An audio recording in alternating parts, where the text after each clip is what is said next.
काबरा में युवक की आत्महत्या पर ग्रामीण भड़के, जवाजा सीएचसी पर किया गया प्रदर्शन। ब्यावर जिला पुलिस अधीक्षक और विधायक भी पहुंचे मौके पर। ग्राम काबरा निवासी यशपाल सिंह पुत्र स्वर्गवास भगवान सिंह ने शुक्रवार को दोपहर करीब 2 बजे अपनी जीवन लीला समाप्त कर ली थी। वहीं आत्महत्या से पहले यशपाल ने सुबह करीब 9:17 पर जवाजा पुलिस थाने में लिखित शिकायत दी थी, लेकिन पुलिस प्रशासन के द्वारा इस पर कोई प्रभावी कार्रवाई नहीं की गई। पीड़ित परिवार और ग्रामीणों का आरोप है कि उनका कहना है कि यदि पुलिस समय रहते उचित कार्रवाई करती तो ये दुखद घटना नहीं होती। वहीं ग्रामीणों ने कहा है कि जवाजा थाने के अधिकारी शिकायत लेकर आने वाले नागरिकों और जनप्रतिनिधियों के साथ दुर्व्यवहार करते हैं और भ्रष्टाचार में लिप्त है। वहीं पीड़ित परिवार ने न्याय की मांग करते हुए कहा है कि दोषी पुलिसकर्मियों को तुरंत हटाकर न्यायप्रिय अधिकारियों की तैनाती की जाए। वहीं इस घटना के विरोध में काबरा के ग्रामीण जवाजा सीएचसी मोचरी के बाहर सैकड़ों की संख्या में इकट्ठा हुए और जोरदार प्रदर्शन भी किया। वहीं मौके पर पहुंचे ब्यावर विधायक शंकर सिंह रावत और जवाजा प्रधान गणपत सिंह रावत ने पीड़ित परिवार को न्याय दिलाने का भरोसा दिया।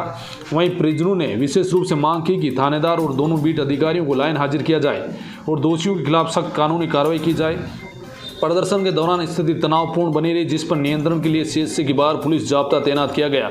वहीं इसके बाद मौके पर ब्यावर जिला पुलिस अधीक्षक ने परिजनों से समझाइश की और पुलिस कर्मियों की जांच कर उचित कार्रवाई करने की बात पर परिवार वालों ने मृतक का शव लेने पर राजी हुए। जो ये घटनाक्रम हुआ है, आखिर में परिजनों की भी जो मांग थी कि दोषियों के खिलाफ कड़ी कार्रवाई की जाए, तो पुलिस विभाग की तरफ से क्या रहेगा?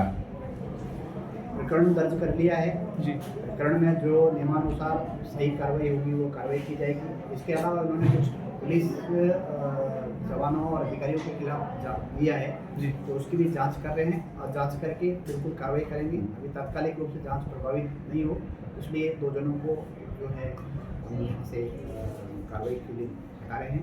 बाकी जो कार्रवाई कई ग्रामीणों की जिस तरह मांग भी रखी गई है कि यहाँ पर जो गैंगे वगैरह है वो लगातार एक्टिव है, तो इसको लेकर आप पुलिस कप्तान होने नहीं जाते हैं बाकी सभी गैंगों के विरुद्ध प्रभावी और कठोर कार्रवाई की जाएगी।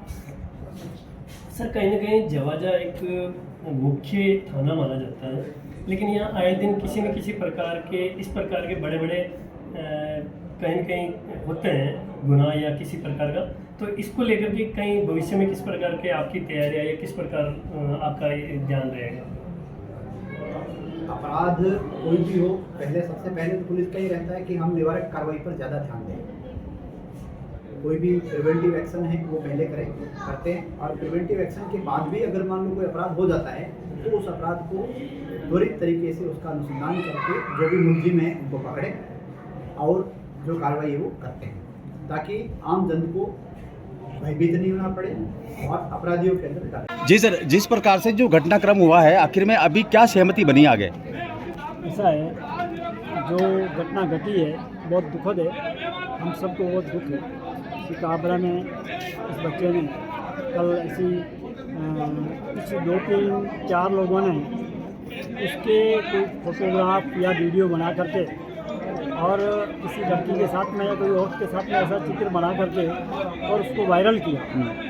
वायरल करने पर या वायरल करने की उसको धमकी दी, वायरल किया या नहीं कि मैंने देखा नहीं, लेकिन ऐसी सूचना मिली कि वहाँ पर उस लड़के ने लड़के को धमकी मिली कि साहब तेरा वीडियो वायरल करेंगे, ऐसा कुछ धमकी दी गई। उससे क्षुब्ध होकर के उसने थाने में आकर के मुकदमा दर्ज कराया उन 4 लोगों के खिलाफ में कि साहब मेरे ये 4 लोग इस प्रकार का वीडियो वायरल करने की मुझे धमकी दे रहे हैं, अगर ऐसा हो गया तो मैं मरना हो जाएगा, मेरा कुछ हो जाएगा, मतलब ऐसा करके उसने रिपोर्ट दी है। तो रिपोर्ट देने के बाद में ये 4 घंटे या 5 घंटे के बाद में ही उसने सुसाइड कर लिया। 9:15 बजे रिपोर्ट दी है और 2 बजे उसने सुसाइड कर लिया। तो ये लगभग 5 घंटे के आसपास के अंतराल का पड़ रहा है। 5 घंटे के अंदर पुलिस ने कोई कार्रवाई नहीं की। इसके ऊपर वो क्षुब्ध होकर के 3 लोगों के खिलाफ में इन्होंने लिया के साथ 3 को सस्पेंड करके 3 को बाहर करना चाहिए, और दूसरे लोग भी अपनी अपनी पीड़ा कोई दूसरे केसों में भी लेकर के वो आए हैं जी। तो उसमें एसपी साहब ने कहा कि भाई 3:30 बजे तक जी ये मेरी मीटिंग में था और घटना 2 बजे हो गई, थानेदार वहाँ था जी, तो थानेदार को आप दोषी कैसे मानेंगे? ये उनकी बात है। अब रही बात 2 लोग जो हैं कि भाई 2 लोगों के खिलाफ कार्रवाई होनी चाहिए, तो अभी उनको आज थाने से आउट कर, ठीक है, ये बात है। सर किन को किया था, नाम बताएंगे? नहीं, नाम मुझे मालूम नहीं है जी। 2 लोग जो बताए हैं जी।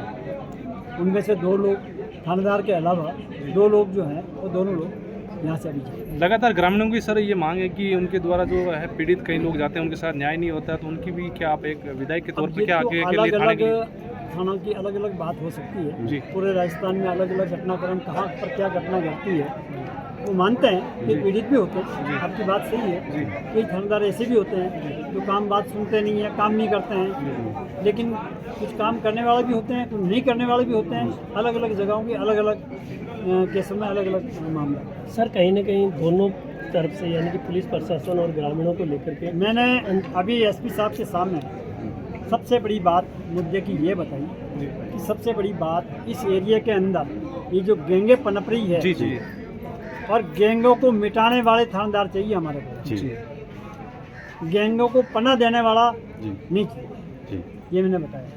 बहुत बहुत और शुक्रिया। इसमें ग्रामीणों की भी पीड़ा थी कि भाई गैंगे पनप रही है एरिया के अंदर, जवाजा में नहीं, पूरे जिले में पनप रही है और पूरे राजस्थान में पनप रही है। जी ये गैंगे बंद होनी चाहिए। पुलिस प्रशासन को भी मैं आगे करना चाहता हूँ कि निश्चित तौर के ऊपर गैंगों के ऊपर कार्रवाई करें। गैंगे ऐसा नहीं कि अभी चली है, ये पिछले 10 साल से चल रही है। इस बात को लेकर सर आपने एक बार विधानसभा में भी मुद्दा उठाया था, लेकिन फिर भी आखिर में सर समाधान नहीं हो पाया अभी तक। ऐसा है, उस टाइम में सरकार कांग्रेस की थी, अभी भारतीय जनता पार्टी की सरकार आई है। निश्चित तौर के ऊपर गैंगों का सफाया होगा और गैंगे बिल्कुल पनप नहीं पाएगी, बंद होगी, ये मैं आपको विश्वास दिलाता हूं।